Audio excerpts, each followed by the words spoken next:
Hi, how you doing? It's good to make this short video for you for everything we've done so far. And I would equally like to apologize for last week. Sunday we were unable to have our class. Um, I went for a rehearsal. Our church is actually having a program we are 18 there about. So I went for a rehearsal and the rehearsal took another turn, so I couldn't meet up. So I'm sorry for that. But notwithstanding, I was like, I'm going to give you fingering exercise right after each class, and then we talked about okay, the essence of this fingering exercise is to make your nerves, your finger very flexible to be able to play the intending notes you want to play, those notes you have in your mind. So now I taught you the right hand and the left hand. This is my mini piano, by the way. So I've been showing you the longer one, the 7 octave. This is a 5 octave one. So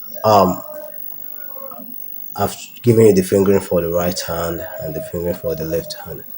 This thing is very, very important and it's psychological. You understand now? Training your mind to agree with and your brain to agree with your fingers is a very big task in playing piano.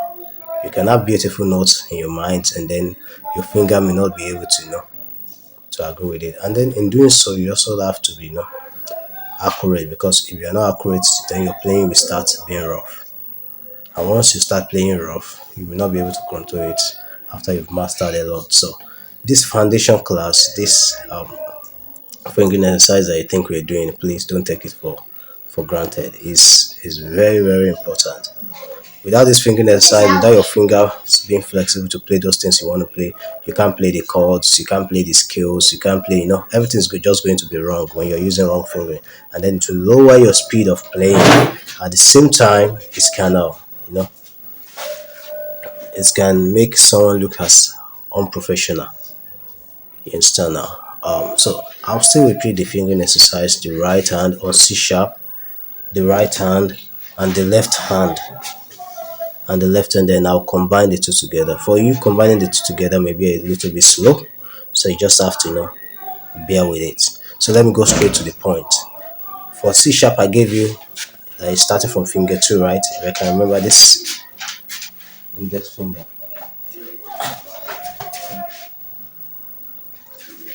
So now let's start. This is our C sharp, right? This is our C sharp. The finger two says the right hand. This is my right hand, right? I'm playing the right hand. Says what? 2 3 1. I mean, isn't it? 2 3 4 1 2. Then you come back the same way. You understand now? 2 1. Then 4 3 2 1 3 2. Do you understand now? So it is better for you to run this way.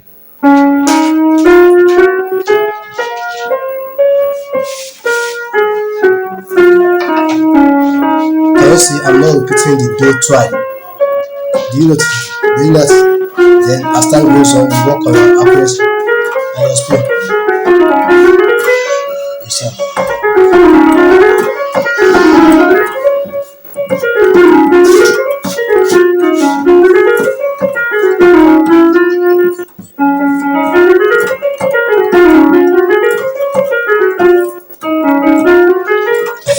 Don't mind my my voice, by the way. I'm actually, I'm having cold and flu, so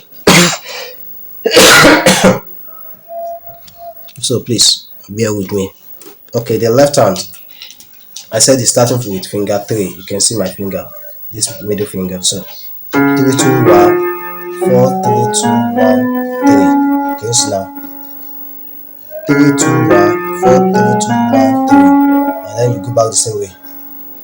3 1 2 3 4 1 2 3. Okay, so now two different fingering for the same key on different fingers, different hands. So let's rehearse that of the left hand.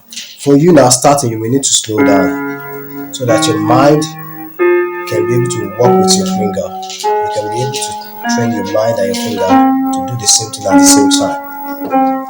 You understand? Okay, so now this may be even be faster for you. Can you see? Can you see now? Can you see where I'm crossing my fingers? So I know you must have been doing that. You must have mastered that.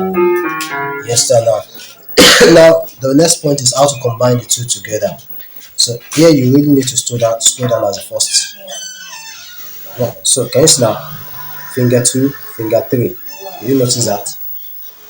Can you see my hand? Finger two, finger three. So we start like this. Sorry, I'm actually looking at the video, but let me do it the right way now. Okay. Can you see that when I'm crossing hand on the right finger, I've not yet crossed my hand on the left finger. So when I'm crossing hand on the left finger, the right is just going straight. When I'm crossing hand on the right finger too, I'm not crossing on the left finger. Can you see I'm not crossing yet? I'm crossing on the right finger. Can you see now? So now, so you slow down to be able to combine because now you're splitting your brain to do different tasks at the same time, to play different things.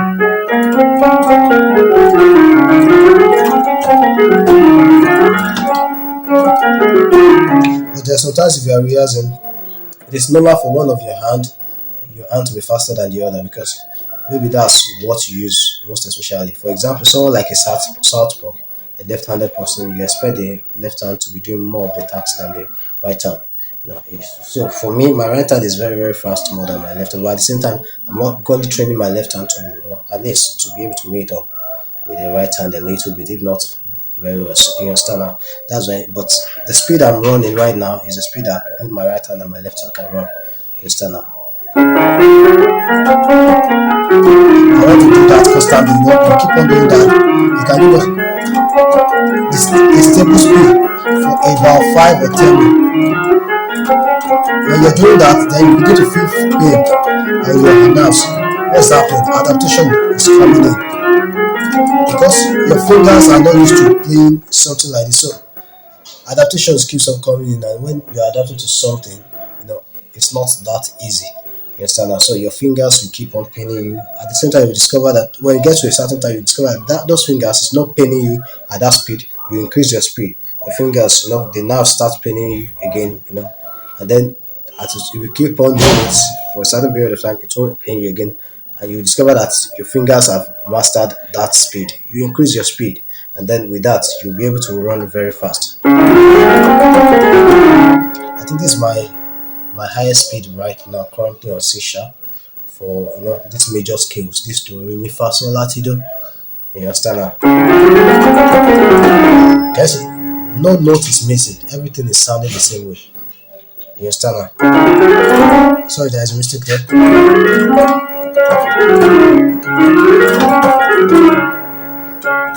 So this is my fastest finger for right now. Don't mind my voice. The cold down, everything is actually affecting me. So now, that's what I just wanted to take note of. Take it slowly. When I started, I wasn't fast like this. You go slowly.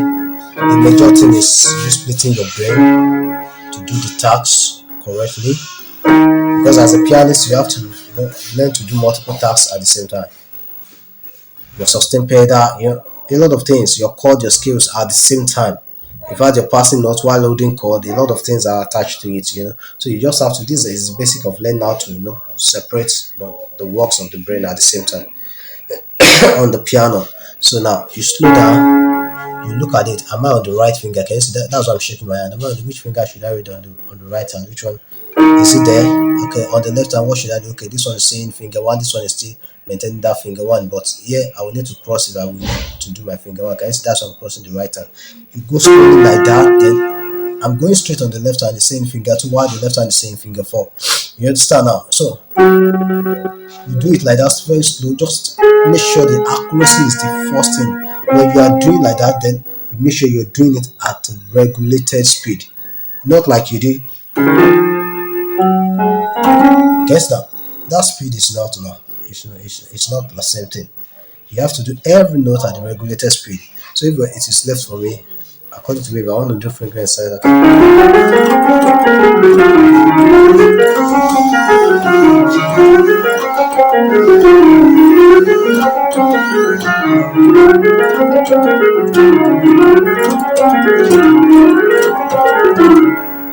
I was a little bit faster than the speed of my left hand, so you can see some missing not happening. So if I keep on doing that, my left hand will master it as time goes on. And the reason why I do that is because most time as a pianist, sometimes you don't need to, the left hand will be a little bit, lazy because most of the work that I do is on the right hand. So my right hand, does a lot of work.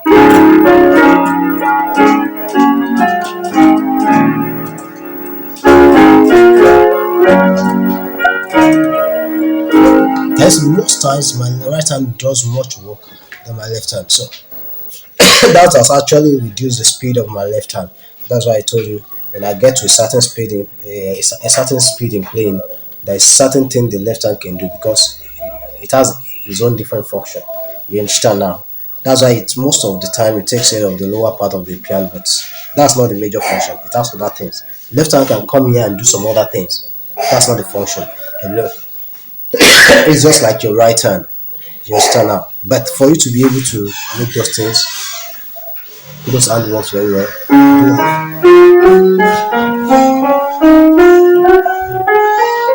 Guys, I'm running two octave together.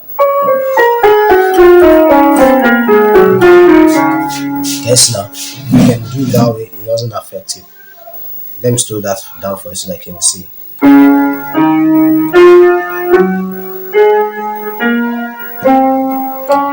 Guys, let's see. Sorry, the same figure. Nothing. The same finger. So with this, you'll be. Can you see this is very what you started with that? 1, 2, 3, 1, 2, 3, 4. You understand now? It is different. This is the right finger for C sharp.